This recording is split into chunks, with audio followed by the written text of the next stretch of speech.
and online, WSGW.com.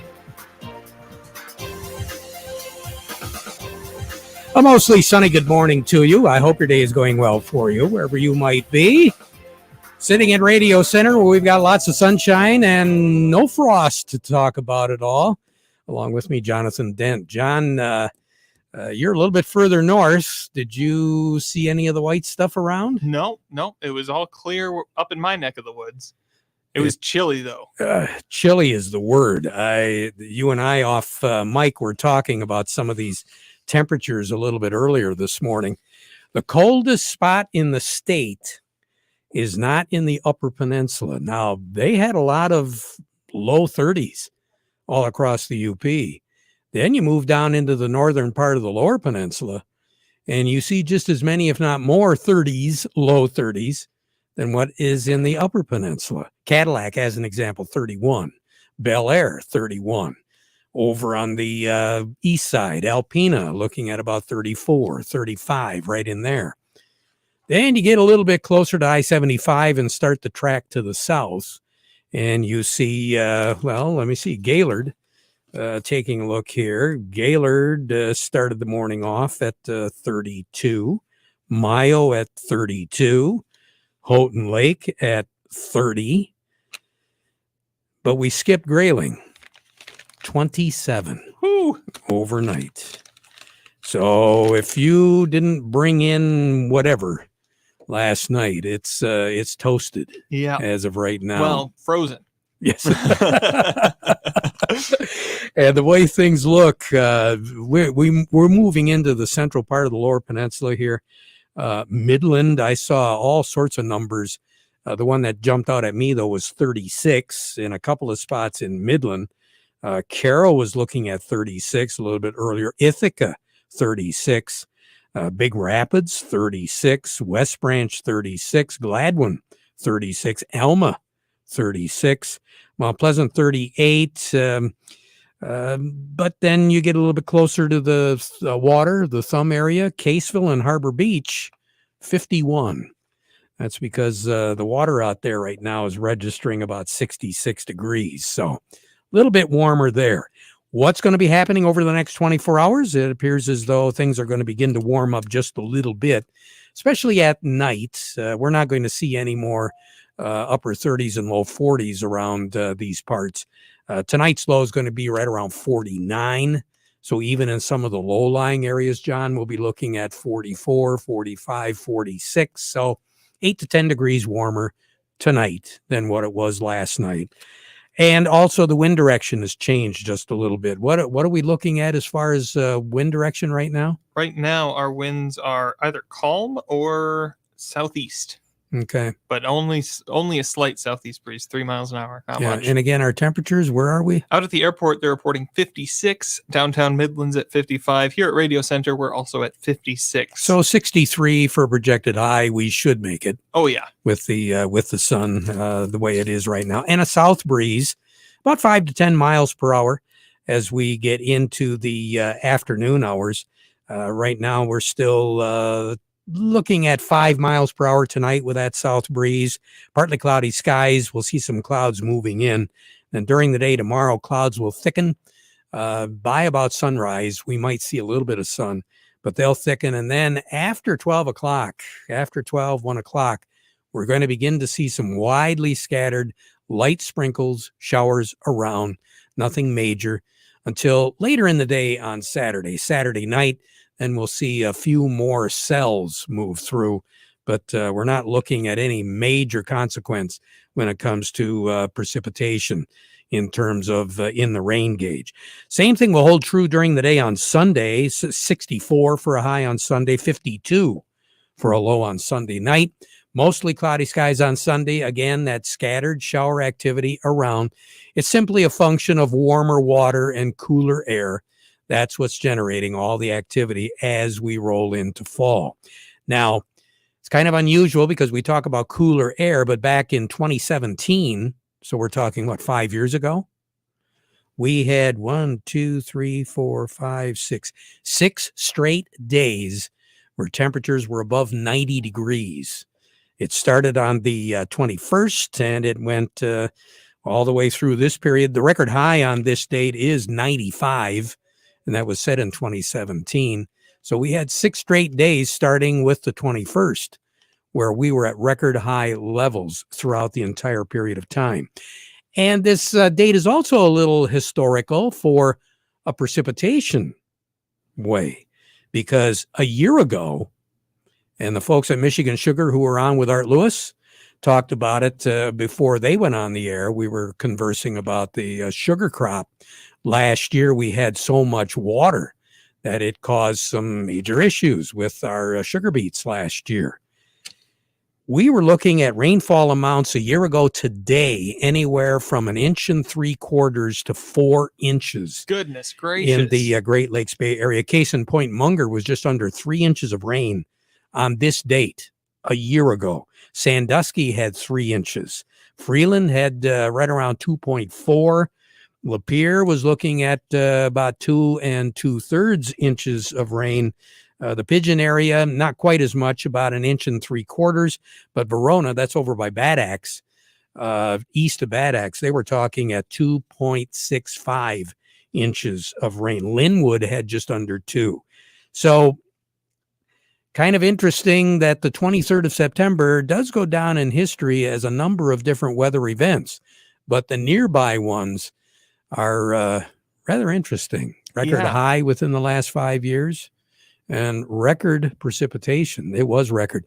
Matter of fact, over a 2-day period, which started yesterday a year ago and concluded today, we were looking at rainfall amounts over the 2 days of well over 3 inches in almost all of the Great Lakes Bay Area. So that did create a few problems. We mentioned to you the record high. The record low is 31. That was set back in 1995. That's for here in the Great Lakes Bay Area, not for northern. A year ago today, our high was 56 and our low was 49. So it not only was wet, but it was chilly. It was cold. It was cold. Long range, to take us all the way through the 6th, is looking for below average precipitation trend. Right around average, maybe just a tad below average for the first few days here. But by the middle or the tail end of the work week next week, we're going to be looking at above average values. And as we get rolling into the month of October, we are going to be looking at above average on the temperature trend. And it is going to last for at least half of the month of October. Now, maybe it's not going to be that hot, because what's average to start off October in the afternoon is about 67, 68 degrees. So, okay, above average is 69, right? Yeah. We'll have pleasant. I got a funny feeling it's going to be a little bit warmer than that, but I don't think we're going to see a whole lot of 80s and maybe a 90 thrown in here. But at least it's going to be above average. So we'll keep our fingers crossed that it still bears with us okay. But that below average precipitation trend does have a lot of folks concerned. More on the weather as we go through the broadcast. Standing by, we have who? We'll be going over and talking with Gary Kaufman from Star of the West to close out the week on our market report. But first, we want to remind you that our weather forecast today brought to you by the folks at Nutrien Ag Solutions. Nutrien Ag Solutions has the local expertise to recommend the corn, soybean, and other seed products that are the best fit for your field. Plus, unparalleled agronomic support with products and services to unlock yield potential and improve crop performance from planting to harvest. Ask about our financing options to help you get more from every acre and lead the field. Visit your local Nutrien Ag Solutions branch or go to nutrienagsolutions.com. Say, do you want to unlock the secret to higher yields? If you're applying dry fertilizer, the key to better yield potential is Titan XC. Titan XC is a fertilizer biocatalyst that unlocks and releases the bound up nutrients in granular fertilizer, promoting better root uptake and plant growth. Drive performance this season and beyond. Release more nutrition. Expect better results with Titan XC. For more information, visit lpi.ag/unlock or contact your Nutrien Ag Solutions crop consultant today. Farm Service brought to you today by the folks at Don Morris Seeds. You know, the demand for nitrogen has never been higher. Fortunately, Pivot Bio has transformed the way fertilizer is produced and used by farmers. Unlike synthetic nitrogen fertilizers, The cost of Pivot Bio Prove It 40 is every bit as consistent as its performance. And since it's been applied in furrow at planting, it's weatherproof. Pivot Bio Proven 40 is the only predictable weatherproof nitrogen around. So turn to a better nitrogen with Pivot Bio. Get a hold of Don Morris at 989-239-2792 or Allie Morris at 989-780-3770 and learn more about Pivot Bio. We say good morning to Gary Kaufman over at Star of the West. Gary, the wheat has been performing pretty good all week. What's it going to finish up with today? Well, Terry, it looks like we're going to finish in the red unless something changes really drastically here in the next couple hours. But, yeah, it's been a good week for the week. You know, I just actually looked at last Friday's close, Terry, into where we're at the noon hour. And we're down 25 cents right now, but we're still 25 up for the week. So it's been a good week for the wheat for sure. So, and compared to a year ago, what do you think? Where are we? Well, yeah, that's a good question. I mean, it's right now. I mean, I was looking at some of those numbers too. Let's see here. Right now, we've got what was it last year? Yeah, I mean, we're up a tremendous amount. I don't have the exact number in front of me, but all the grains for that matter. Soybeans are up. Corn is up. If you look at the 5-year average on pricing and December corn futures where they're at today, this is about $1 ahead of the crop insurance price and nearly $3 ahead of the 5-year average. And then if you look at soybeans, you look at where the soybeans are priced at. We're at a kind of a 10-year high, and November soybean futures are, well above the 5-year average as well. So good prices, for sure. But, the market, it's a kind of a double-edged sword. You got inflation, you got, a lot of, South America crops coming online. Asian markets are, demand is slowing down. With the high prices and the high dollar, demand has really slowed down on the export front. So that's putting probably a little pressure on the market too. And you got the little outside macro markets causing, the dollar can't keep going up and the grains can't keep going up because you got the fear, just the fears on the rate hikes going too high by the Federal Reserve is causing a little, a downswing in the grains today as well.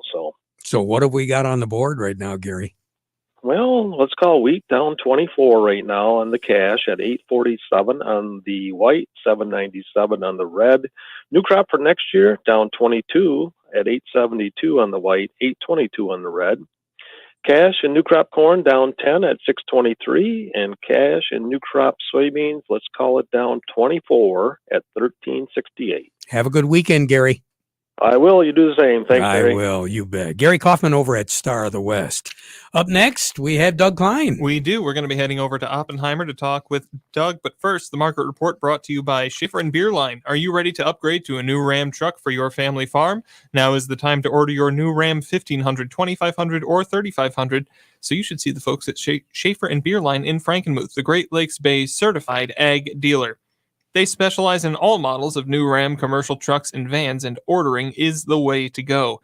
You can buy with confidence from Schaefer and Beerline in Frankenmuth since 1852, where family and service sells cars.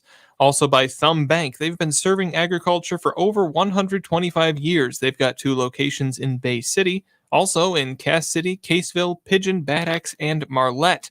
Thumb Bank, where relationships are built on trust. Now let's head on over to Oppenheimer and talk with Doug Klein. Doug, good morning. Good morning. What do you think, Doug? Well, interest rates at a 15-year high. That's a very bad thing. The dollar's trading at 112.70. That's also a very bad thing. I don't like communism. I guess that should be obvious by now. I think Trump's way of controlling the price of oil by producing more and keeping the pipelines open was way better than raising interest rates until we're in a depression and nobody can afford gasoline, even if it's $1 a gallon. So that's a sad thing we got going on in this country. Market's down almost 2% today. It's been a horrible week for the stock. Oh, I don't know. I'll be happy when this week is done. Man, oh man. Let's hope next week is not as ugly as this week or the last 2 weeks. It's just bad. Dow Chemical hit another new low today, and I told you all about Bloomberg going after the chemical companies. Yeah, Mhm. those people are they have to be stopped. Figure it out. Yep. People, figure it out. You gotta stop that before it destroys us. But anyway, so here's your numbers. December corn is 677 3/4, down 10.5.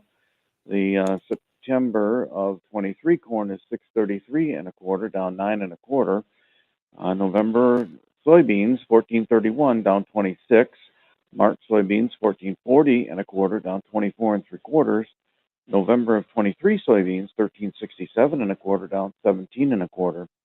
The December wheat is 887, down 23 3/4, and the July of 23 wheat 889 3/4, down 23 3/4. Crude oil 78.97, or 78.97. Now there's some good news, but it's because of the depression.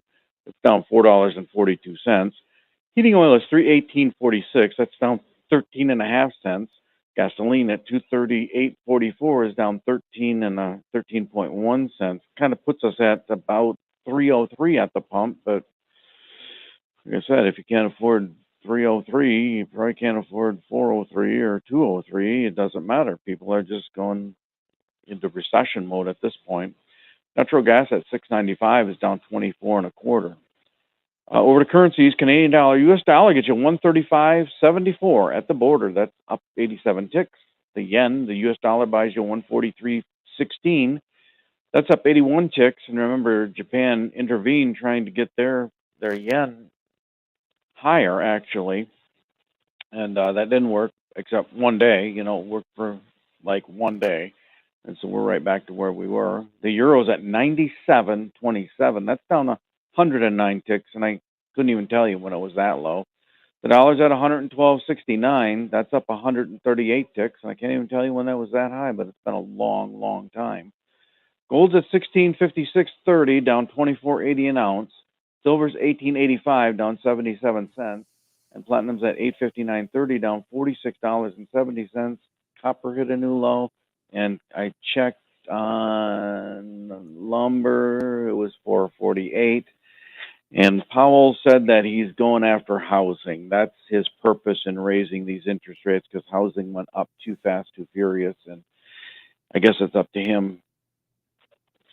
What did he buy, a new house or something? Doesn't want anybody else to have one? Well, no, he didn't get it. So he didn't get it. Now he's mad.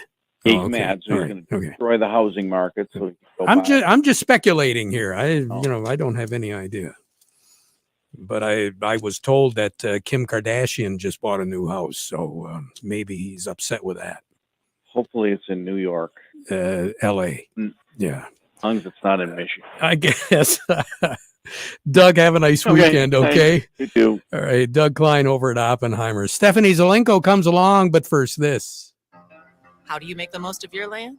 Well, it depends who you ask. If you ask the Wrens or the Caggianos, who run with us on John Deere mowers, they'd tell you. I mow first, then I do all the trimming. Get as much done in advance as possible. I jump out of the house, a cup of coffee, and I'm at work.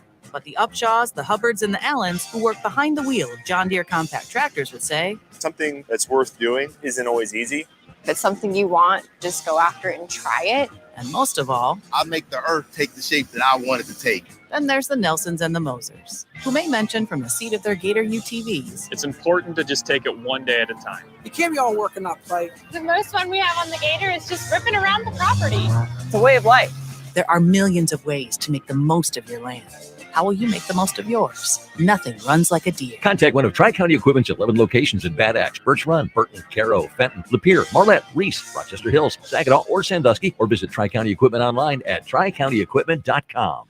Farm Service brought to you today by the folks at Ed Raymond and Sons, quality clothing and shoes since 1919. Red Wing shoes, the Stormy Cromer accessories, Carhartt, you name it, they've got it. Ed Raymond's. Over 100 years at 151 West Broad Street in Chesaning. Check them out online at edraymond's.com. Stephanie Zelenko joining us this morning. Stephanie, a lot of harvest going on around. What are you seeing?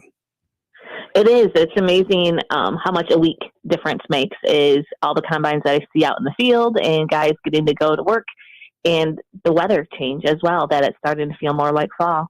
So at this stage of the game, we're not only talking just the harvest, but post-harvest. Any suggestions? Right.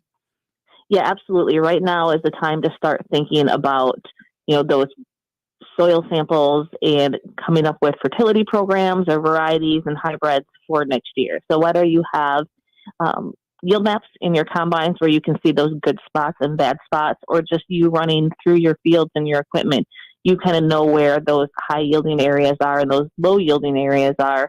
Take note, take a soil test then from each of those areas and try to figure out what's going on and how you can improve those lower yield areas to get them up to that optimum yield like the rest of the field. Sounds great. Stephanie, you have a nice weekend. We'll talk to you next week, okay?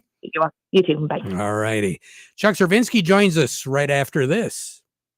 Soil prep for next year begins as soon as the harvest is over. Don't miss out on nutrients you can return to your soil. Applying a Dairy Dew compost blend accelerates the conversion of crop stubble into next year's plant food. That remaining plant material is full of nutrients that you want to return to the soil. Dairy Dew blends from Morgan Composting, like K2, Gypsum Plus, and Layer Ash Blend with Gypsum, helps with decomposition, releasing those nutrients for next year's crops while also adding good biology and other missing nutrients to your soil. Like a lot of things right now, supplies are limited, so contact Morgan Composting to place your order for fall and lock in your price now. Crops don't wait. The seasons don't wait. You shouldn't wait. Address soil health now for better yields next year. Not sure which is the best Dairy Dew compost blend for your fields? Contact a soil health expert at Morgan Composting for a consultation and soil testing. Call today or visit dairydew.com to learn more. Well, for homeowners, your Dairy Dew headquarters is Maple Hill Nursery. Chuck Cervinski, good morning. How are you? Hey, real good. Great products and great people to back it up there at Dairy Dew also. Yeah, pruning trees and shrubs. A lot of folks getting at it. Yeah, and we've been receiving a lot of calls on it. Probably the best time from the standpoint of the health of the plant is late winter to early spring, or just before that new growth resumes for the year. However, there's exceptions to this depending on when the plant flowers, if we're talking flowering plants, and that may be at other times of the season. Example is pruning spireas and lilacs. The best time to prune those is right after they bloom, which still gives the plant time to set its bud heads for spring. And if you do it too early in the spring or too late, it could cause the flowers to be destroyed for that season. But this time of the year, a lot of our evergreens can be pruned, as well as what we call rejuvenation pruning, where you may have let's say a lilac or a burning bush that might be 5 feet tall and you want to take it back a couple of feet and not really are that concerned about the results. That can be done now. And when you prune, you want to make sure that you cut near where a branch originates on the main limb and never leave a stub on the branch if you can, and try to remove as many branches that are going back to the center of the plant, as they will crisscross and hurt other branches as time goes on. And also a good time to remove anything dead or diseased right now as well. Very good. Good information. Chuck, have a nice weekend, okay? You too. All right. Chuck Cervinski, Maple Hill Nursery. We'll be right back. Tough job? You need a tough tractor. That's what you get with an all-new John Deere compact tractor from Hudson. Ranging from 23 to 66 horsepower, standard four-wheel drive and diesel engine, it makes light of hard work. Get up to $2,250 off. And did we mention 0% for 84-month financing? Visit your nearest location or find out more at HudsonInc.com. Offer ends October 29th, 2022. Some restrictions apply. See dealer for details. John will be back with an update at 12:30. Have a nice weekend. Now we conclude our program with the playing of our national anthem.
Bye.